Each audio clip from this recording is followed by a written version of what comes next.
स्वागत है दोस्तों फिर से आपका एक बार द लर्निंग गेम में। दोस्तों आज हम ये जो हमने डायमंड यहाँ पे स्पॉन करवाए थे, ये प्लेयर उसे किस तरीके से पिक कर सकता है। यानी कि प्लेयर इसको जैसे ही टच करेगा तो यहाँ पर ऊपर उसका स्कोर बढ़ना चाहिए और जो डायमंड है वो डिस्ट्रॉय हो जाने चाहिए और डायमंड उड़ के वो स्कोर की तरफ जाने चाहिए। तो ये सब कुछ हम करने वाले हैं। तो बिना किसी देरी के जल्दी से मैं वीडियो स्टार्ट कर देता हूँ। एक बार प्ले करके दिखा देता हूँ दोस्तों। ये देखिए, ये डायमंड यहाँ पे स्पॉन हो रहे हैं और जो हमारे एनिमी है वो भी यहाँ पर स्पॉन हो रहे हैं। लेकिन इस वक्त अगर मैं डायमंड को यहाँ पे टच करवा रहा हूँ तो डायमंड के थ्रू हमारा प्लेयर आगे जा रहा है, लेकिन डायमंड पिक नहीं हो रहे हैं। तो इसके लिए मैं क्या करूँगा, एक स्क्रिप्ट की रिक्वायरमेंट हमें रहेगी।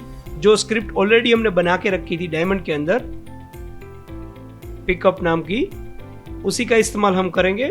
यहाँ पर एक हम मैसेज बनाएंगे ऑन कोलाइजन एंटर। लेकिन उसके लिए हमें क्या चाहिए होगा, ये जो हमारा प्रीफेब है डायमंड, उसके अंदर कम से कम एक कोलाइडर होना ज़रूरी है। तो इसको यहाँ पे मैं डायरेक्टली ओपन कर लेता हूँ और इसके अंदर मैं क्या करता हूँ, एक कोलाइडर ऐड कर देता हूँ। आप जो चाहे वो कोलाइडर ऐड कर सकते हैं। मैं इसके अंदर स्पीयर ऐड कर देता हूँ। अब इसको एडिट करने के लिए आपको यहाँ से क्लिक करना है, जो आपको सबको मालूम है, मैंने कई बार आपको बता चुका हूँ मैं ये बात। तो इस तरीके से आप यहाँ पर इसको सेट कर सकते हैं और चारों ओर से आप देख सकते हैं कि ये बिल्कुल सही है या नहीं। तो मेरे ख्याल से बिल्कुल सही है। इससे ज़्यादा हमें करने की ज़रूरत नहीं इसके अंदर। तो हमारा कोलाइडर इसके अंदर ऐड हो गया है। अब इसको यहाँ से हम सेव कर लेते हैं और चलते हैं विजुअल स्टूडियो में। यहाँ पर आपको क्या करना है, एक फंक्शन बनाना है जिसका नाम है ऑन कोलाइजन एंटर। अब देखिए यहाँ पर हमें क्या करना है, ये जो हमने यहाँ पे प्लेयर दे के रखा है उसका हमने यहाँ पे टैग दे के रखा है प्लेयर। तो इसी टैग का इस्तेमाल हम करेंगे। यहाँ पर हम लिखेंगे if collision dot game object dot tag is equal to player. अब देखिए यहाँ पर मैंने पी जो है वो कैपिटल लिखा है, तो यहाँ पर भी मुझे सेम यही लिखना है। उसके बाद में यहाँ पे मैं लिख देता हूँ डिस्ट्रॉय गेम ऑब्जेक्ट। इसको यहाँ पर मैंने सेव कर लिया है। चलिए इसे मैं एक बार टेस्ट करके देख लेता हूँ।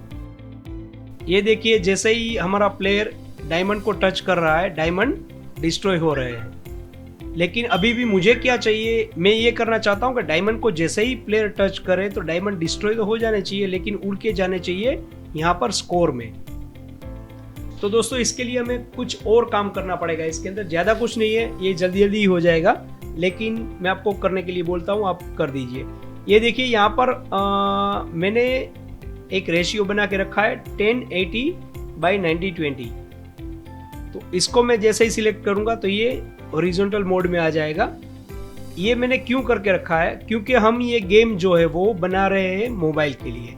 तो मोबाइल की स्क्रीन के हिसाब से ही पहले से हमें ये बना के रखना पड़ेगा ताकि इसके अंदर हम कैनवास ऐड कर सके। तो अब हमें क्या करना है, यहाँ पर राइट क्लिक करके कैनवास ऐड कर देना है। राइट क्लिक करके आपको यूआई में जाना है। यूआई में जाने के बाद आपको कैनवास के ऊपर क्लिक कर देना है। जैसे ही कैनवास के ऊपर आप क्लिक कर दोगे तो यहाँ पर एक कैनवास बन के आ जाएगा। इसका नाम मैं दे देता हूँ मेन कैनवास।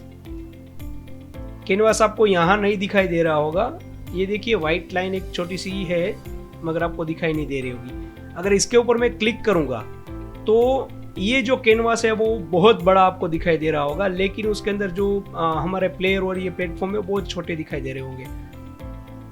तो इससे आपको कोई फर्क नहीं पड़ेगा। आपको कुछ सेटिंग यहाँ पे कर देनी है, मैं आपको बता देता हूँ।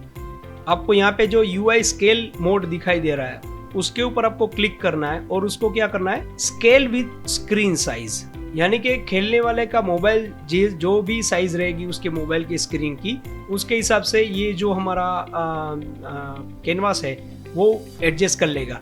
यहाँ पे हमें बेसिक देना है कि क्या बेसिक वैल्यू है। तो यहाँ पे मैंने 1080 बाई 9020 देख के रखा था। अब यहाँ पे ये पूछ रहा है कि आपको मैच क्या करवाना है, विथ मैच करवानी है या हाइट मैच करवानी है। अगर उसकी स्क्रीन की साइज ये रहेगी तो ये कैनवास एकदम फिट हो जाएगा। अगर ये नहीं रहेगी तो आपको क्या मैच करवाना है, विथ करवानी है या हाइट। तो मैं क्या करूँगा, यहाँ पे 0.5 कर दूंगा। यानी कि हाइट और विड्थ दोनों को मैच वो करेगा।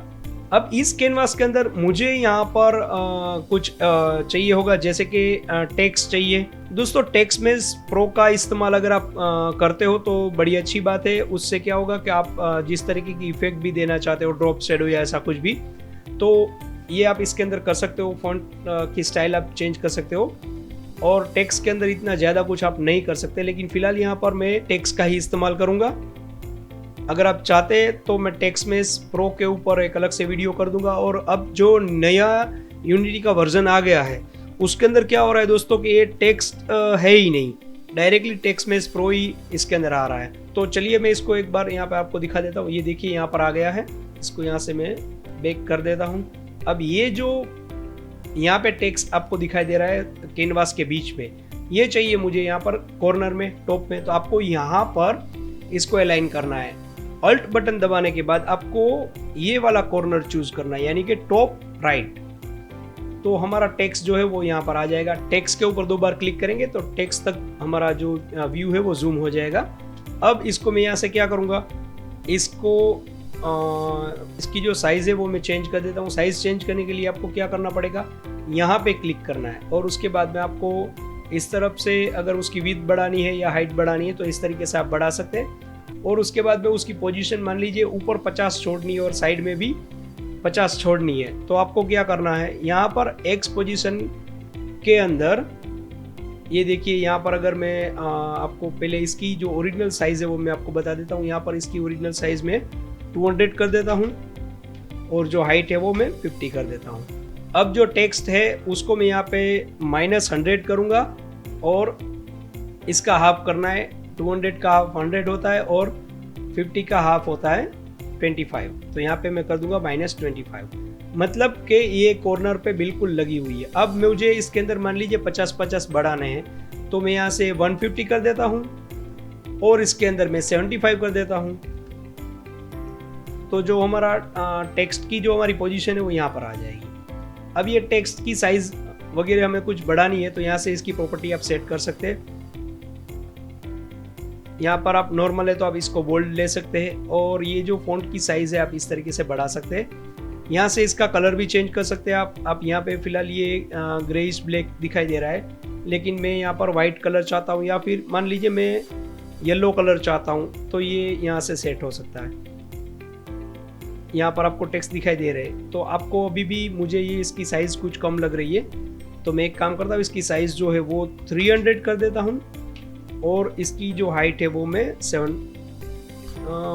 कर देता हूँ और यहाँ पर फॉन्ट की साइज में और बढ़ा देता हूँ। और ये जो टेक्स्ट है उसके अंदर हमारा जितने भी डायमंड कलेक्ट करेगा वो स्कोर यहाँ पर रहेगा। तो मैं क्या करूँगा, एक बार यहाँ पे देख लेता हूँ। मान लीजिए उसने 10,000 डायमंड कलेक्ट कर लिए तो यहाँ पर 10,000 आराम से आ जाते हैं। अगर मैं 1 लाख भी करता हूँ तो भी आ जाते हैं, 10 लाख करता हूँ तो भी आ जाते हैं। तो इतनी साइज मेरे ख्याल से बिल्कुल सही रहेगी और इसको यहाँ से मैं सेंटर कर देता हूँ। अब मुझे चाहिए एक इमेज यहाँ पर जिससे पता चले कि ये जो है वो डायमंड है, ये काउंटिंग जो चल रही है, ये स्कोर जो है वो डायमंड का है। तो इसके लिए मैं क्या करूँगा, मेरे पास यहाँ पर मैंने डायमंड की इमेज बना के रखी है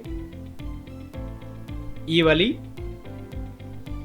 तो ये मैं इसके अंदर ले लेता हूँ। तो इसके लिए मुझे सिंपली क्या करना है, जो हमने यहाँ पे एक स्प्राइट का फोल्डर बना के रखा था तो उसके अंदर मुझे वो डायरेक्टली चाहिए।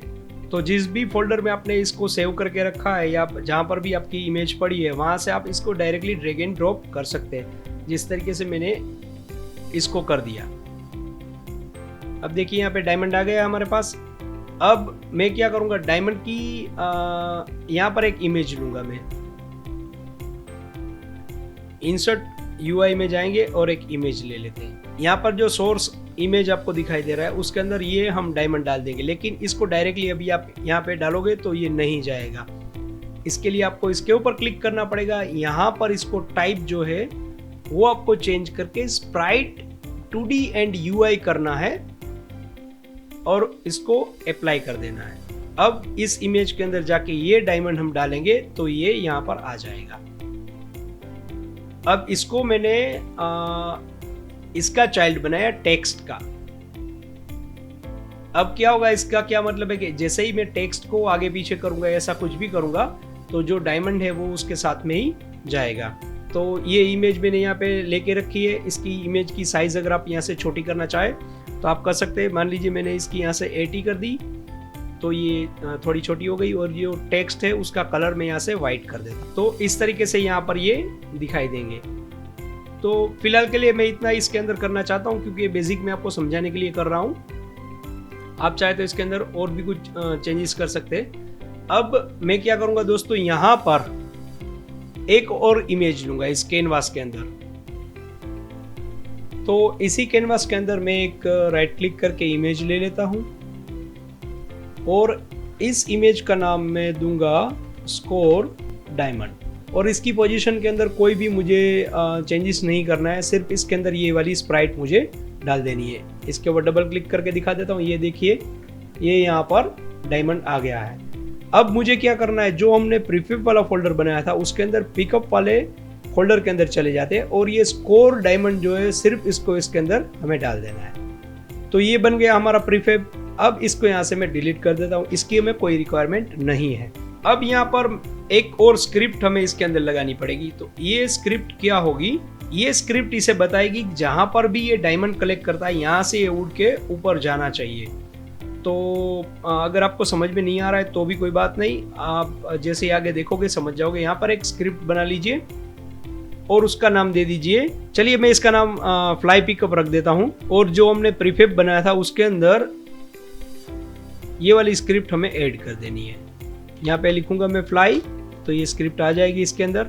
और अब जो हमने ये डायमंड के अंदर ये पिकअप वाली स्क्रिप्ट लगाई थी उसके ऊपर हम आ जाते हैं। यहाँ पर हमें क्या चाहिए, एक पब्लिक गेम ऑब्जेक्ट चाहिए, और उसका नाम देंगे हम फ्लाई डायमंड। और यहाँ पर एक और गेम ऑब्जेक्ट हमें चाहिए, पब्लिक देना है आपको, और उसके बाद में उसको गेम ऑब्जेक्ट, और उसके बाद में यहाँ पे नाम देना है कैनवास। और यहाँ पर मैं एक कर्ली ब्रैकेट बना लेता हूँ, इसको मैं यहाँ से कट करके इसके अंदर डाल देता हूँ। याद रखिएगा ये डिस्ट्रॉय गेम ऑब्जेक्ट जो है वो सबसे आखिर में होना चाहिए, बाकी के फंक्शन उससे पहले इंप्लीमेंट होने चाहिए। तो यहाँ पर मैं एक काम करता हूँ, गेम ऑब्जेक्ट, और उसका नाम दूंगा मैं score diamond is equal to instantiate करवाएंगे। हम किसको इंस्टेंशिएट करवाएंगे, जो यहाँ पर हमने पब्लिक गेम ऑब्जेक्ट एक लेके रखा है फ्लाई डायमंड, उसको। और यहाँ पर ये मैं डायरेक्टली इंस्टेंशिएट करवा सकता था इसको, लेकिन मैं इसको यहाँ पर एक अलग से गेम ऑब्जेक्ट क्यों करवा रहा हूँ, क्योंकि इस गेम ऑब्जेक्ट को हमें एक पेरेंट देना है, और वो पेरेंट रहेगा कैनवास। तो यहाँ पे लिखेंगे हम score diamond dot transform dot parent is equal to canvas dot transform. यानी कि ये जो दूसरा कैनवास है, यहाँ पब्लिक गेम ऑब्जेक्ट हमने बना के रखा है, वो उसका पेरेंट बन जाएगा। अब इसको ये कैनवास जो है उसके अंदर मैं एक काम करता हूँ, इसको पब्लिक नहीं रखता हूँ, इसको ऐसे ही प्राइवेट रख देता हूँ। और यहाँ पे एक स्टार्ट फंक्शन बना लेते हैं जो हमने डिलीट कर दिया था। और उसके अंदर हम क्या करेंगे, ये जो गेम ऑब्जेक्ट है canvas is equal to game object dot find. और फाइंड हमें क्या करवाना है, ये जो यहाँ पर हमने कैनवास बनाया था जिसका नाम हमने दिया है मेन कैनवास, तो इसके ऊपर डबल क्लिक करेंगे तो इसका नाम आप कॉपी कर सकते हैं। यहाँ से मैंने कंट्रोल C कर लिया, और उसके बाद में यहाँ पे डबल कोट के अंदर मैंने इसको डाल दिया।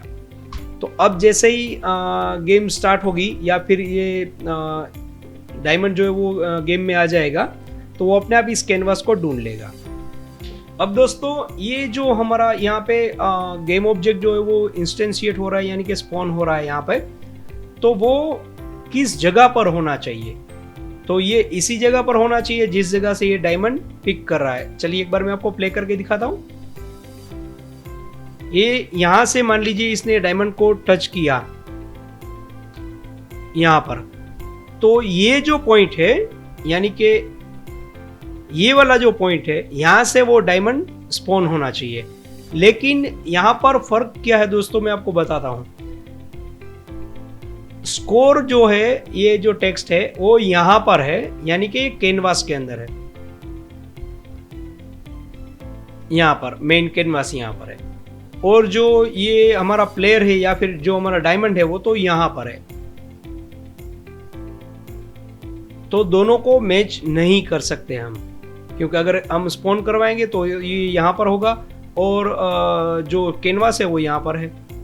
तो इसके लिए हमें क्या चाहिए होगा कि दोनों के बीच का एक रास्ता हमें निकालना पड़ेगा कि जो हमारा कैमरा देख रहा है उसके अंदर ये डायमंड की पोजीशन कहाँ है, वो हमें ढूंढनी पड़ेगी। तो इसके लिए हम क्या करेंगे दोस्तों, वापस चले चलते हैं ये स्क्रिप्ट के ऊपर और यहाँ पर एक वेक्टर बना लेते हैं, वेक्टर 3 और उसका नाम रहेगा screen point is equal to camera dot main. अब देखिए ये कैमरा डॉट मेन में क्यों कर रहा हूं, क्योंकि ये जो हमारा यहाँ पे कैमरा है इसका नाम मेन है, तो इसलिए यहाँ पे मैं कैमरा डॉट मेन कर रहा हूं और उसके बाद में डॉट और यहाँ पे लिखूंगा वर्ल्ड टू स्क्रीन पॉइंट और यहाँ पर ब्रैकेट के अंदर ये जो डायमंड है उसकी खुद की पोजीशन, मतलब खुद की पोजीशन क्या होगी, ट्रांसफॉर्म डॉट पोजीशन। आप ट्रांसफॉर्म डॉट पोजीशन लिखेंगे तो भी चलेगा, या फिर आप इस तरीके से भी लिख सकते हैं this dot transform dot position. दोनों तरीके बिल्कुल सही है। अब ये जो हमारा डायमंड है यानी कि ये वाला score diamond transform dot position is equal to screen point, मतलब कि जो हमारा ये स्क्रीन पॉइंट है वहां पर वो स्पॉन होगा। तो चलिए इसे एक बार टेस्ट कर लेते हैं, लेकिन टेस्ट करने से पहले छोटी छोटी बातें आपको याद रखनी ज़रूरी है। आपको ये प्रीफेब के अंदर हमने यहाँ पर एक पब्लिक गेम ऑब्जेक्ट बनाया था, वो इसके अंदर हमें डालना है। तो यहाँ पर पिकअप के अंदर चलते हैं, डायमंड के अंदर चलते हैं और यहाँ पर जो एक स्लॉट बन के आया है उसके अंदर ये वाला गेम ऑब्जेक्ट हमें इसके अंदर डाल देना है। तो चलिए इसे एक बार मैं प्ले करके देख लेता हूं। ये देखिए जैसे ही ये डायमंड को टच कर रहा है तो यहां पर डायमंड बन के सामने आ रहे हैं, मतलब कि जो हमने यहाँ पे इमेज बनाई थी स्कोर डायमंड की वो यहाँ पर स्पॉन हो रही है। अब वो सिर्फ स्पॉन नहीं होनी चाहिए, ऊपर जानी चाहिए, तो उसके लिए भी हमें एक स्क्रिप्ट जो हमने अलग से बनाई है उसके अंदर थोड़ा काम करना पड़ेगा। तो फ्लाई पिकअप के ऊपर हम आ जाते हैं। तो यहाँ पर हमें एक फ्लोट चाहिए और फ्लोट का नाम रहेगा अल्फा और इज इक्वल टू 1 यहाँ पे कर ही देते हैं। और यहाँ पर एक इमेज भी चाहिए हमें। तो यहाँ पर आपको एक एरर दिखाई दे रही होगी क्योंकि इमेज जो है वो हम कहाँ से ले रहे हैं, यहाँ मान लीजिए कैनवास है, तो कैनवास किसकी प्रॉपर्टी है, राइट क्लिक करके मैं आपको दिखाता हूँ UI की। तो इमेज जो है वो भी UI की प्रॉपर्टी है और बटन है या फिर ये स्लाइडर है, स्क्रॉलर है, ड्रॉप डाउन है, ये जो सब कुछ आप दिख रहे हैं वो UI की प्रॉपर्टी है। तो हमें एक यहाँ पे क्लास चाहिए होगा। क्लास क्या होगा, यहाँ पे लिखना पड़ेगा using unity engine dot UI। तो ये देखिए यहाँ पर ये एरर चली गई। अब ये जो इमेज है वो तो खुद ये इमेज ही है, यहाँ पर जो हमने बना के रखा है ये खुद एक इमेज ही है। तो इसके लिए हम क्या करेंगे, यहाँ पर स्टार्ट फंक्शन में लिखेंगे image is equal to get component image, मतलब कि हमें ये इमेज मिल गई, इसका अल्फा में सेट करना है, इसलिए मैं ये इमेज ले रहा हूँ। अब देखिए यहाँ पर मैंने एक अल्फा लिया और एक इमेज ली है। ये मैंने क्यों लिया है मैं आपको बताता हूँ। ये जो इमेज है इसके ऊपर डबल क्लिक करके मैं आपको दिखाता हूँ। ये इमेज है, इस इमेज के अंदर यहाँ से आप कलर सेट कर सकते हो इसका। मान लीजिए मैंने यहाँ से रेड कर दिया या फिर यहाँ से मैंने ग्रीन कर दिया या फिर वाइट कर दिया। तो वाइट कर देंगे तो जो ओरिजिनल कलर है वो रहेगा और उसके बाद में अगर आप यहाँ से रेड करेंगे तो ये रेड ओवरले इसके अंदर हो जाएगा। तो फिलहाल मैं इसको वाइट का वाइट ही रहने देता हूँ और उसके अंदर क्या रहेगा, एक अल्फा रहता है। अल्फा कहाँ पर है मैं आपको दिखाता हूँ। ये देखिए आगे ले लेता हूँ इसको, यहाँ पे RGB है और उसके बाद में एक अल्फा है। अगर अल्फा आप यहाँ पर इतना कर देंगे तो हाफ कर देंगे तो ये इतनी ट्रांसपेरेंट हो जाएगी और अगर अल्फा 0 कर देंगे तो ये 100% ट्रांसपेरेंट हो जाएगी। तो इसको फिलहाल मैं 1 अल्फा ही रहने देता हूँ, यानी कि इसको 255 ही रहने देता हूँ। इसको हमें चेंजेस करवाना है। किस तरीके से चेंजेस करवाना है, यहाँ पे जैसे ही ये पिक करेगा तो ये इमेज उड़ के ऊपर जाएगी, मगर ऊपर जाते जाते वो ट्रांसपेरेंट हो जाएगी। इसलिए मैं ये सब कुछ कर रहा हूँ ताकि आपको समझ में आए, इसलिए मैंने आपको पहले ही बता दिया कि ये मैंने क्यों लिया है। तो इसके लिए मुझे क्या करना पड़ेगा, यहाँ पे alpha minus is equal to 0.05 F ऐसा मैं कर देता हूँ, या फिर देखना पड़ेगा 0.05 में करता हूँ। इसकी स्पीड मुझे अपने जो इसकी अल्फा की स्पीड है वो एक्सपेरिमेंट करके ही पता चलेगी कि कितना रखना सही रहेगा। और यहाँ पर एक वेरिएबल ले लेते हैं। वेरिएबल लेने के लिए आपको लिखना है VAR लिखना है आपको, यानी कि वेरिएबल का शॉर्ट फॉर्म है ये। और यहाँ पे लिख देते हैं temp colour is equal to image dot colour, यानी कि इस इमेज के अंदर जो भी हमने कलर सेट करके रखा होगा ये इसके अंदर टेम्प कलर के अंदर आ जाएगा। यानी कि जो इमेज का कलर है वो इस वेरिएबल के थ्रू हम चेंज करवा सकते हैं। अब मैं क्या करूंगा, यहां पर लिखूंगा टेम्प कलर डॉट ए यानी कि alpha is equal to alpha. Alpha यहाँ पर 1 है, उसके बाद में ये इसके अंदर से थोड़ा थोड़ा घटा रहा है, और ये जितना भी घट रहा है वो मान लीजिए यहाँ पे मैंने 0.5 किया तो पहली बार में अल्फा इसका कितना रहेगा, 1 में से 0.5 निकल जाएगा तो यहाँ पे अल्फा रह जाएगा 0.5, तो ये हाफ ट्रांसपेरेंट हो जाएगी। तो फिलहाल मैं इसको यहाँ पे वैसे ही 00 कर देता हूँ। और उसके बाद में मैं क्या करूँगा, जो इमेज कलर है वापिस इसको ये टेम्प कलर में दे देता हूँ। तो यहाँ पे मैंने image dot colour is equal to temp colour. तो टेम्प कलर के अंदर पहले मैंने इमेज का कलर लिया जो इसके अंदर स्टोर हो गया, उसके बाद में इसका अल्फा जो है वो हमने ये वाला ले लिया जो हमने यहाँ से धीरे धीरे घटाना शुरू कर दिया है। और उसके बाद में हम क्या करेंगे, जो इमेज कलर है उसको ये दे देंगे, यानी कि ये अल्फा वाला कलर इसके अंदर चला जाएगा। अब यहाँ पे हो क्या रहा था, जो प्लेयर पिकअप कर रहा था उसके बाद में यहाँ पर ये जो स्कोर डायमंड है वो स्पॉन हो रहा है, लेकिन यहाँ पर स्टिक हुआ जा रहा है।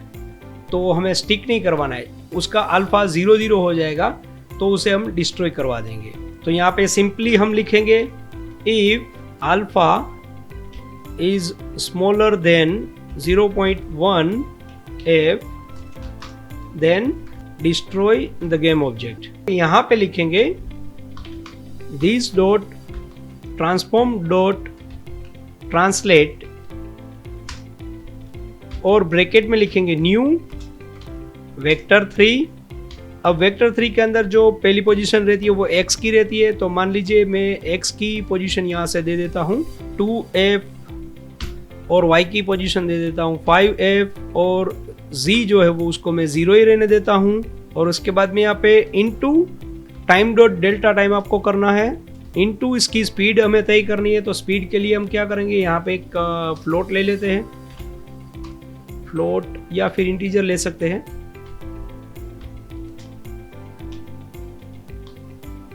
स्पीड, और यहाँ पे मैं इसको डिक्लेयर कर देता हूँ 150 और यहाँ पे हम लिख देंगे स्पीड, और उसके बाद में कोमा करके आपको करना है स्पेस वर्ल्ड। अब यहाँ पर x और y की क्या वैल्यू है मैंने आपको पहले भी बताया है, मैं एक बार फिर बता देता हूँ।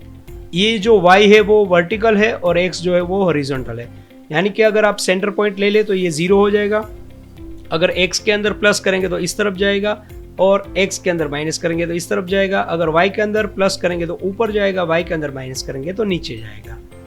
तो यहाँ पे मैंने क्या किया है कि ये जो x है उसके अंदर मैंने 2 प्लस किया है और y के अंदर मैंने 5 प्लस किया है, z को मैंने 0 ही रहने दिया है। अब इसको मैं एक बार प्ले करके देख लेता हूं। ये देखिए ये डायमंड यहां से ऊपर की ओर जा रहे हैं, ये देखिए, लेकिन बहुत ही जल्दी ये समाप्त हो रहे हैं। तो मैंने आपको पहले ही बोला था कि इसका अल्फा हमें सेट करना पड़ेगा या फिर इसकी स्पीड हमें सेट करनी पड़ेगी। तो स्पीड इसके अंदर जो मैंने 200 करके रखी थी उसको मेरे ख्याल से यहाँ पे 150 करके रखी थी, उसको मैं यहाँ से 250 कर देता हूँ। और एक बार इसे मैं प्ले करके और देख लेता हूँ।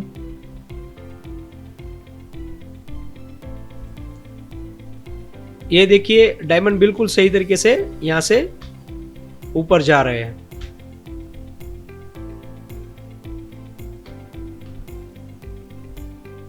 या फिर आप एक काम कर सकते हैं, यहाँ पे जो अल्फा मैंने ये सेट करके रखा है उसको आप यहाँ से 0.4 कर सकते हैं। अल्फा अगर धीरे खत्म होगा तो भी वो ऊपर तक जा सकती है इमेज जो है वो। तो अब ये बात ऐसी हो गई है कि आपको अपने हिसाब से देखना है कि इसकी स्पीड क्या होनी चाहिए और अल्फा की स्पीड क्या होनी चाहिए। तो इस तरीके से दोस्तों आप ये जो दूसरी बात कि ये अपडेट के अंदर ये सारी चीज़ें हमें यहाँ पे लिखनी नहीं चाहिए। बेटर वे क्या रहता है कि आप यहाँ पे एक अलग से मैसेज बना लीजिए और जैसे कि मैंने इसका नाम दे दिया, मान लीजिए माई अपडेट, और यहाँ से मैं इसको कॉल करवा देता हूँ और ये सारी चीज़ें यहाँ से मैं हटा के इसके अंदर डाल देता हूँ। तो अपडेट जो फंक्शन रहता है या अपडेट मैसेज आप कह सकते हैं जो रहता है उसको आप एकदम क्लीन रखिए और बाकी के फंक्शन को आप अलग से रखिए। क्योंकि मान लीजिए कि ये तो सिर्फ एक ही बात यहाँ पर हम कॉल कर रहे हैं अपडेट के अंदर, हो सकता है बहुत सारे फंक्शन यहाँ पे कॉल करवाने हो आपको, तो सिर्फ एक ही लाइन यहाँ पे रहेगी और उसके नीचे अगर दूसरा कॉल है तो भी दूसरी एक लाइन बनेगी। तो अपडेट को आप इस तरीके से क्लीन रख सकते हैं जैसे कि आपको पता चले कि कौन सा फंक्शन कहाँ पे है और कौन से फंक्शन के अंदर क्या क्या हो रहा है। तो इसको मैं यहाँ से सेव कर लेता हूँ। अब दोस्तों इसके अंदर हमें और काम करना है। और काम क्या करना है चलिए एक बार प्ले करके मैं आपको बताता हूँ। ये जो मॉन्स्टर यहाँ पे स्पॉन हो रहे हैं इसके साथ टकराने पर ये मॉन्स्टर को साथ में लेके जा रहा है, चल भाई तू भी मेरे साथ करके। तो ऐसा नहीं होना चाहिए। मॉन्स्टर के साथ टकराने पर ये जो प्लेयर है वो मर जाना चाहिए। और ये डायमंड हर बार इतने सारे यहाँ पे स्पॉन हो रहे हैं। तो यहाँ पे हो क्या रहा है दोस्तों के कॉन्स्टेंटली डायमंड स्पॉन हो रहे हैं। तो प्लेयर को क्या रहेगा, डायमंड के अंदर फिर ज्यादा इंटरेस्ट नहीं रहेगा, वो डायमंड कलेक्ट करने के पीछे नहीं पड़ेगा। जबकि मान लीजिए कि थोड़ी थोड़ी देर के बाद में अगर डायमंड स्पॉन हो रहे हैं तो वो उसे कलेक्ट करने के लिए जाएगा। तो एक तो हम काम करेंगे कि एनिमी के साथ टकराएगा तो ये मर जाएगा, दूसरा कि रेंडमली स्पॉन होने चाहिए डायमंड। लेकिन ये सब कुछ हम करेंगे अगले वीडियो में। दोस्तों मैं आपसे एक बात जानना चाहता हूँ कि आप कौन सी गेम खेलना पसंद करते हो या फिर आपके मोबाइल के अंदर कौन कौन सी गेम आपने इंस्टॉल करके रखी है। ये बात आप मुझे कमेंट बॉक्स में कमेंट करके जरूर बताइएगा। ये जो सवाल मैं आपसे पूछ रहा हूँ उसके पीछे एक वजह है। मैं ये जानना चाहता हूँ कि आजकल ट्रेंडिंग गेम कौन सी है या कौन सी गेम का ट्रेंड चल रहा है या कौन से टॉपिक का ट्रेंड चल रहा है। तो जो हमारा अगला ट्यूटोरियल होगा वो उसी बेस पर होगा, या फिर हम वही गेम बनाएंगे या उस जैसी कोई दूसरी गेम बनाएंगे, ताकि जैसे ही आप गूगल प्ले स्टोर के अंदर अपनी गेम अपलोड करो तो वो ज़्यादा से ज़्यादा डाउनलोड हो और उसके अंदर से आपको ज़्यादा से ज़्यादा अर्निंग हो। इसलिए इस सवाल का जवाब आप मुझे कमेंट करके ज़रूर बताइएगा। और दूसरी बात, अगर मेरे पढ़ाने का तरीका आपको अच्छा लगता है, मेरे वीडियो अच्छे लगते हैं, तो सिंपल सी बात है, इस वीडियो को लाइक ज़रूर कर दीजिएगा दोस्तों। तो चलिए दोस्तों गेम को आगे बढ़ाते हैं। गेम को आगे बढ़ाने से पहले मैं कुछ चीज़ें आपको दिखाना चाहता हूँ। ये देखिए, अब ये जो हमारा प्लेयर है वो दौड़ नहीं रहा है, ये कुछ उटपटांग हरकतें कर रहा है। ये देखिए, ये अब ये देखिए ये कूद रहा है, ऐसा कुछ कर रहा है, ठीक है। तो मैं क्या चाहता हूँ, जब इसका एनिमेशन हमें ठीक करना पड़ेगा कि ये जो अभी कूद रहा है ऐसा कुछ कर रहा है, वो नहीं करना चाहिए बल्कि वो दौड़ना चाहिए। तो ये सब कुछ हम ठीक करेंगे, लेकिन ये सब कुछ हम करेंगे अगले वीडियो में। तो दोस्तों मिलते हैं अगले वीडियो में, तब तक के लिए हैप्पी लर्निंग।